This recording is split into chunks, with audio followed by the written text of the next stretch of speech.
All right, today we are talking about the other Los Angeles team. In the last episode, we actually talked about the Lakers, and now we are going to be talking about the Los Angeles Clippers, who also had a first round exit in what was, I guess, kind of a fairly disappointing end to a positive season. The Clippers, despite missing Paul George, just letting him go. Norman Powell called it addition by subtraction, and that's exactly what it ended up being. Um, they had one less win during the regular season, but one more win during a first round exit. So I guess that's improvement. They lost in 7 instead of lost in 6. I don't know. Maybe that's improvement. Maybe it's not. Whatever you want to call it. But we'll talk about the Clippers today. We've been running into a few teams in a row that don't have the most, I guess, intriguing roster for dynasty leagues. There's players here that hold value for sure, but there's not too many of these young, exciting prospects that are players that you probably want to trade for in your dynasty league. There's not a ton of those here. But we'll get back on track with that moving forward. I think this is the last team that I feel, maybe not the last team, but one of the last teams that I feel pretty comfortable saying they're not the most exciting for dynasty. But before we talk about the Clippers, I wanted to remind you guys that BetOnline is the world's most trusted betting platform and your number one source for all your sports betting action. We've got baseball season in full swing. We've got the NHL and, of course, the NBA playoffs. Last night, the Knicks finally got a win in the series. So now, so far, through 3 games, the road team has won every game, which is an interesting trend, but we'll see if it continues. Tonight, we've got the Thunder and the Timberwolves. Thunder are favored by 3. Minnesota blew them out in game 3 to finally get a win in this series. I'm expecting OKC to respond. I'm not saying that means that OKC is definitely going to win, but I don't think they're going to lose by as much as they did last time. Hopefully, for the sake of a outside fan perspective, that I guess picking a team to win, among the Final Four, I'd probably want Minnesota to win, but not like super strong fandom here. I'm hoping that Minnesota wins this game so that it can go to 7 games. That's the goal here, is to maximize the basketball that's played because it's fun. But if you want to get on the action and you feel pretty confident in the line either way, with OKC favored by 3, BetOnline's a great place to do that. They have the largest selection of odds on everything from the MLB to the NHL to UFC, and they remain the number one online source for all your sports wagering info. BetOnline, the game starts here. Okay, we're going to talk about the Clippers. As I said at the beginning, it's probably going to end up being another fairly short episode, and it works out well because it lines up with me having been under the weather all freaking weekend and part of last week. So it lines up that we're talking about the Bucks, the Clippers, and the Lakers over the time that I'm sick. So less time that needs to be spent with these teams, but it's okay because I get to rest my voice a little bit. The Clippers have 2 picks this year. It's pick 30 and pick 51. They can definitely add some contributing pieces. It's a pretty good draft class. So not sure who will end up being there for them, but I think that there's a lot of talented players that'll go in the latter half of the first round of this draft. They could end up getting a player that can contribute from day one next season. I think the Clippers definitely have some very solid or strong like stars/starters.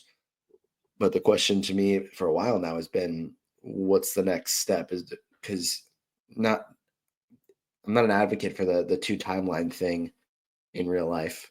I love it in fantasy or 2K, but in real life, not a big advocate of it.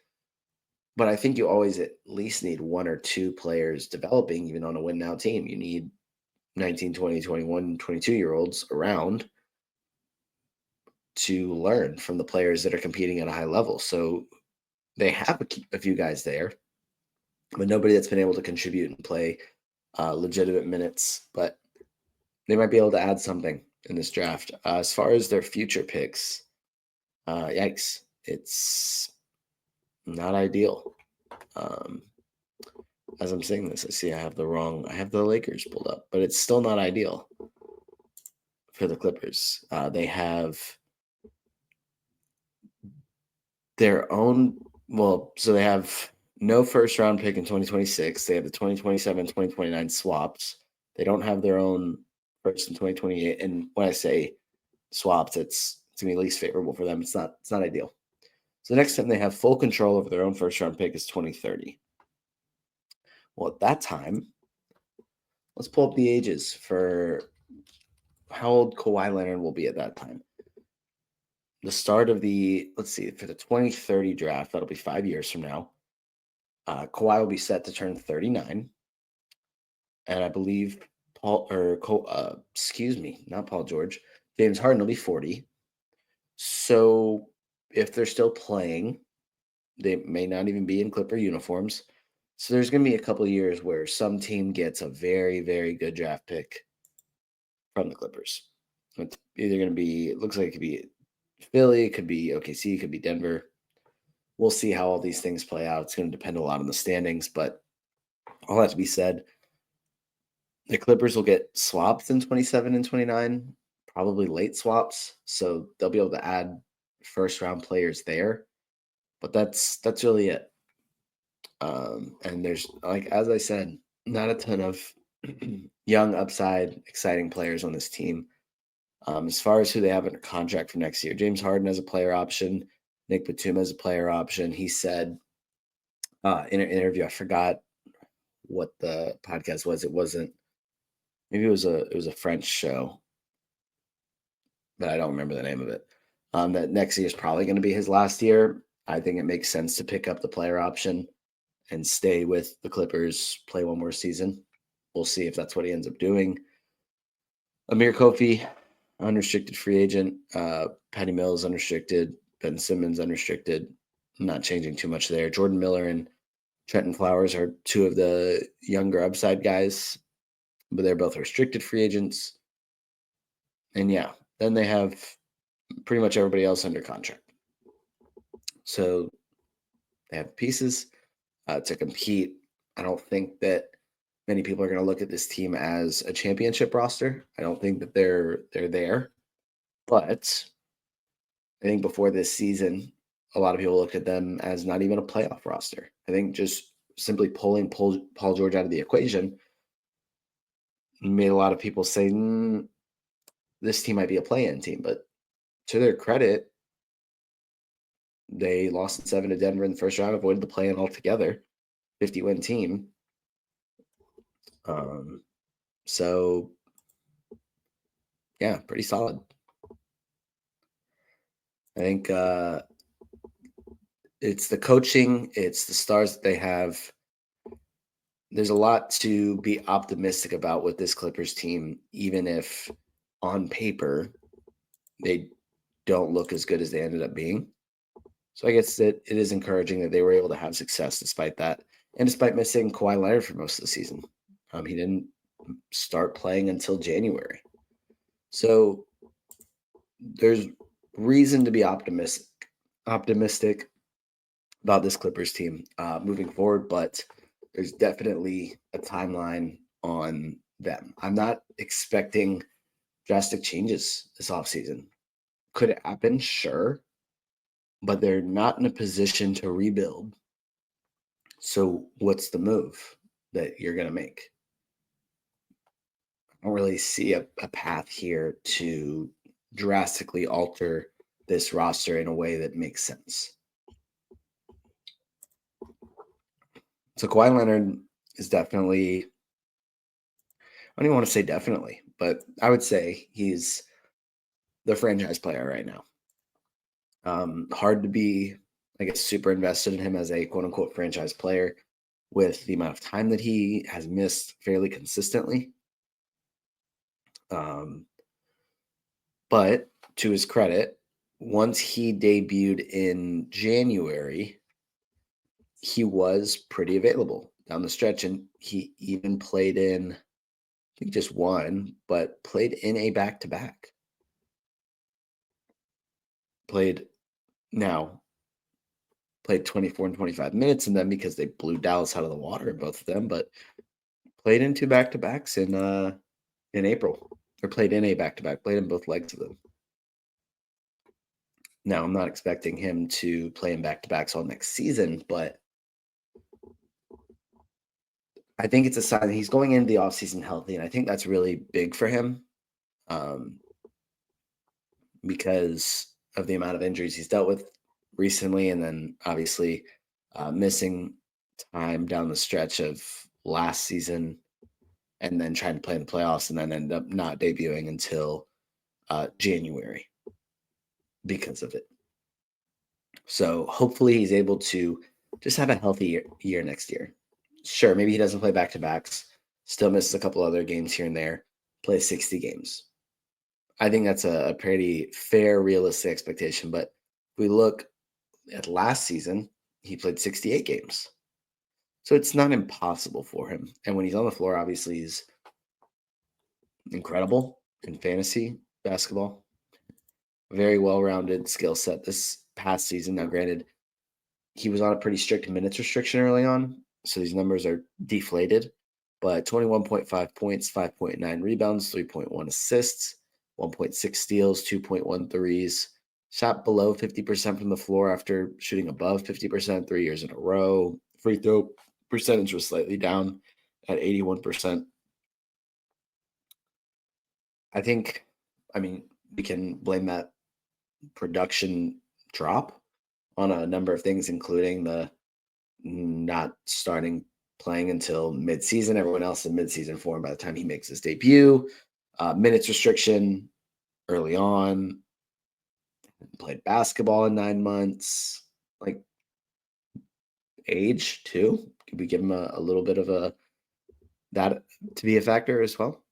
So yeah, I'm expecting Kawhi next season to continue to be very good when he's on the floor. Hopefully, we'll be able to just have a healthy summer. Because I know last season he had to miss Team USA as well because of the knee issue. And obviously, there's nothing for him to play in this summer. So hopefully, just a healthy summer can help him be ready to go start the next season. And we'll be able to see a lot of games for a Kawhi Leonard season. I'm not expecting him to play 70 games, but if we can get north of 60, I think that'd be great. But it's hard to project him for a dynasty league because when he's on the floor, he's one of the best players in fantasy, but he's not on the floor often. He's aging and he's on a team with, I guess maybe that's a positive, is that he's on a team that isn't prepared to kind of change the direction. Like they're kind of in this for the long haul. So as long as Kawhi and James Harden are still playing, that's kind of the team. I think it kind of has to be based on what they have. So I think that Kawhi will get the chance next season to continue to be the star. But the other guy in that equation would be James Harden, who had another really strong regular season.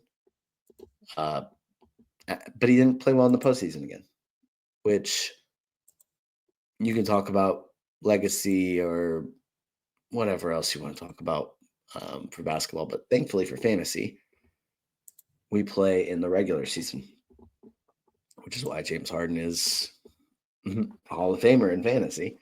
Maybe not in well, yeah, he definitely is in real life, excuse me.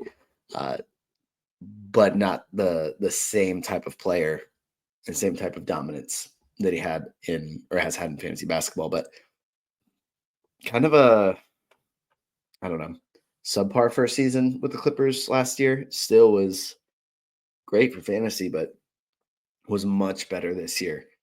With no Kawhi Leonard early on, he was able to be kind of run the show.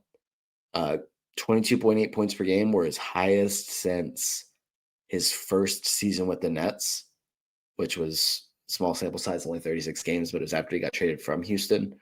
So that was fun to see him get back to being an elite scorer. I guess maybe not elite, but high volume scorer. The assists were still really solid, 8.7 per game, 5.8 rebounds, strong there, a steal and a half. That was his highest since his last full season in Houston. 3 threes per game, highest since his last full season in Houston.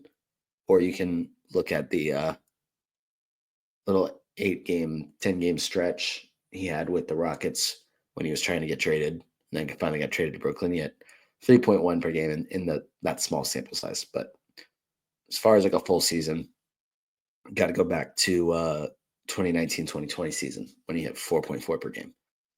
So Harden's obviously not what he once was. Field goal percentage is not great. The turnovers are bad. But that type of player can still have success if you build the rest of the team around him properly for fantasy.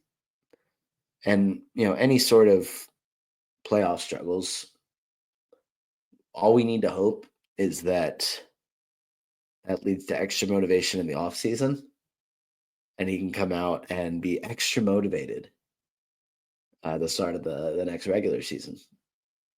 That's the way I look at it. If a player plays bad in playoffs, oh great, they're going to hear everything all summer, work extra hard, come out, have a really strong start to the regular season. I love to hear that. But he also, I think, one of the best stats in this past season is they played 79 games. I think there's been a narrative around Harden for most of his career about either not caring or not playing defense or falling short in the playoffs, but he's showing up in the regular season. Two seasons with the Clippers, played 79, 72 games. And if you remember, the start of his first season with the Clippers, he was still with Philly and missed a few games just from sitting out. So sure, he had his issues where he was trying to force his way out of Houston and trying to force his way out of Brooklyn and trying to force his way out of Philly, but seems like he's not doing that, or he's past that, or doesn't feel a need to do that with the Clippers. As of now, things can change. But he was very available, and that's great, especially at a player he'll be 36 in August. Like, seeing him still be this available is very encouraging. So hopefully he has another healthy season, because you can build around a player that struggles with the field goal percentage and turns the ball over a lot when they're playing a ton, because they can make up for it by giving you, 22.8 points, 5.8 rebounds, 8.7 assists, 1.5 steals, 3 threes. Like, those numbers play really well. So hopefully we'll continue to see that from Harden. Of course, the other guys, because those are the two superstars, but we had players have breakout seasons, frankly. Ivica Zubac, what a season he had.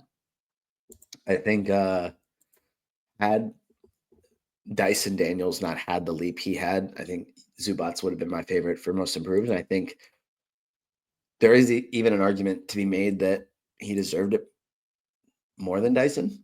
And I'm not fully in that camp, but I think I see the line of thinking in the sense that Dyson went from he saw his role really increase because of a trade.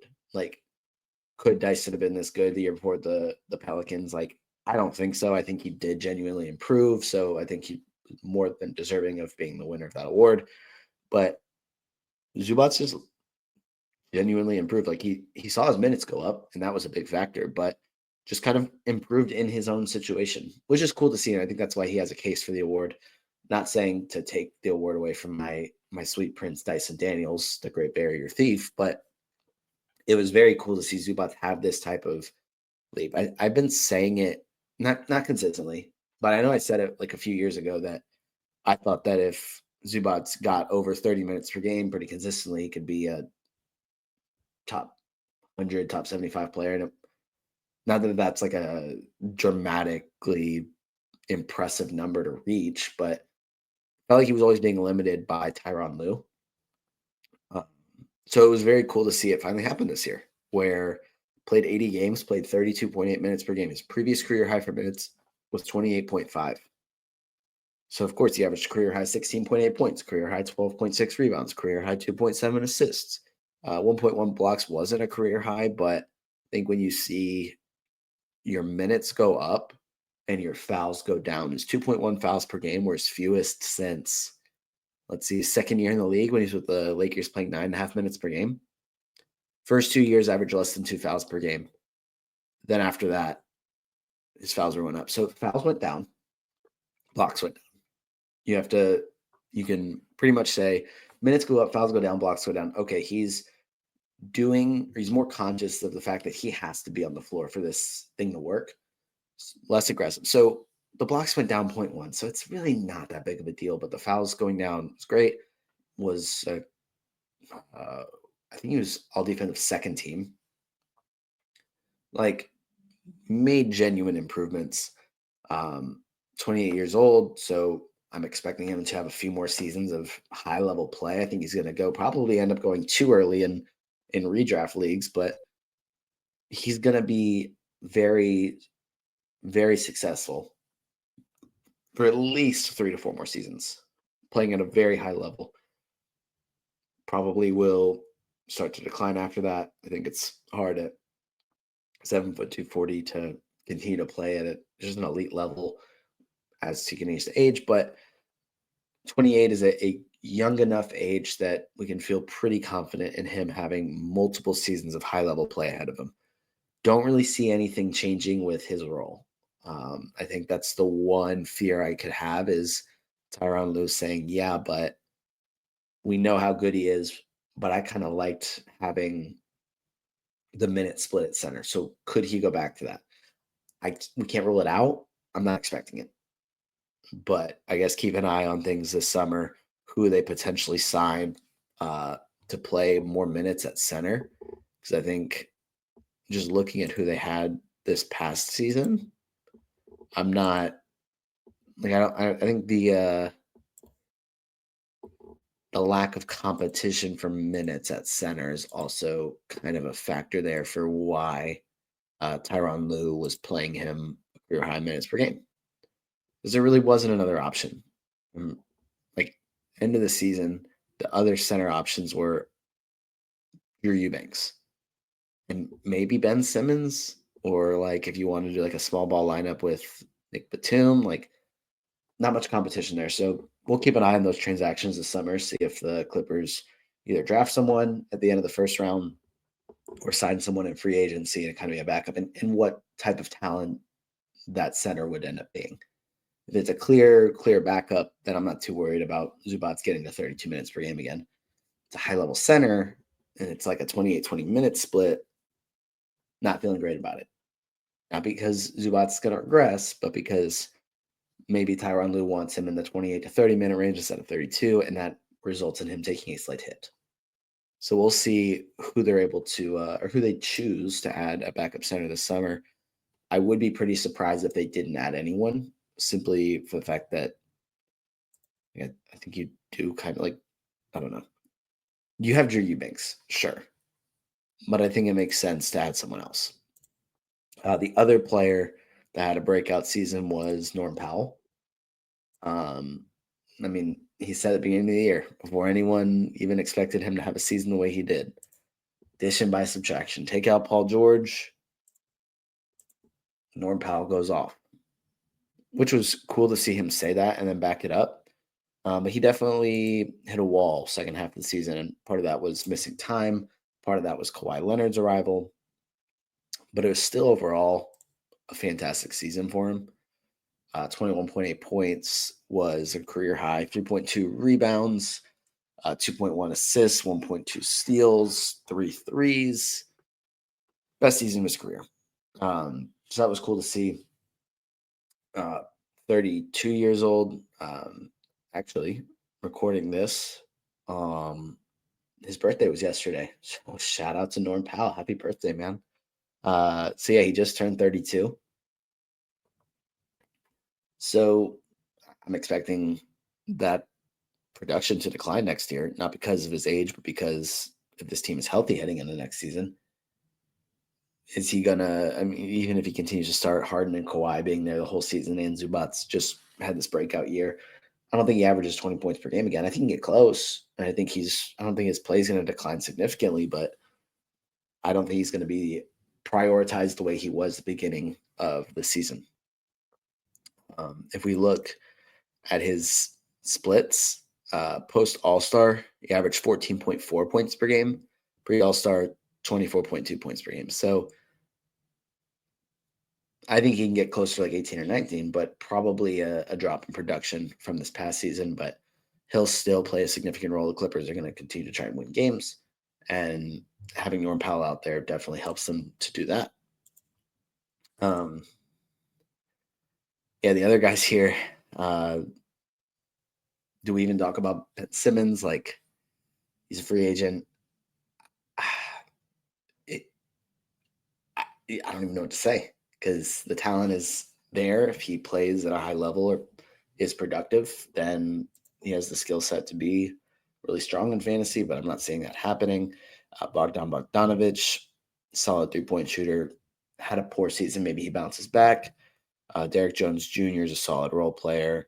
Chris Dunn, solid role player. A couple of these dart throw type players, such as like a Kobe Brown, Cam Christie, Jordan Miller, Patrick Baldwin Jr. I'm just Jordan Flowers. Not super optimistic about them. I think that if they would have shown enough to be able to contribute, they probably would have done. Like, some of these guys are 25. Like, it's not like a couple of them are 19. So if you're looking for a dart throw, I guess it's Cam Christie, or like a Trenton Flowers. But I'm not super optimistic. I think the Clippers definitely need to be able to add some younger players in this draft. I think that could, if they hit on those, that could be interesting to see if they're to get someone that could be able to contribute next season, but also give them a little bit of optimism for the future. Because I think that's kind of what the Clippers need right now. I think they're kind of stuck in that phase of, hey, we don't have our picks, so we kind of have to compete. But maybe they do feel optimistic about their chance of winning a championship if things go well. But I think they need something to kind of latch on to for the future.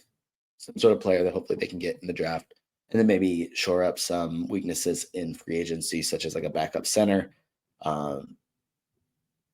But yeah, I think the Clippers are just going to continue to try and go for it for a few more years, which doesn't make them super intriguing in dynasty leagues. But to avoid continuing to just go in circles, that's going to do it for this episode of the Young Man Squad Fantasy Basketball Podcast. So we'll be back tomorrow with Matt Lawson for another episode with him.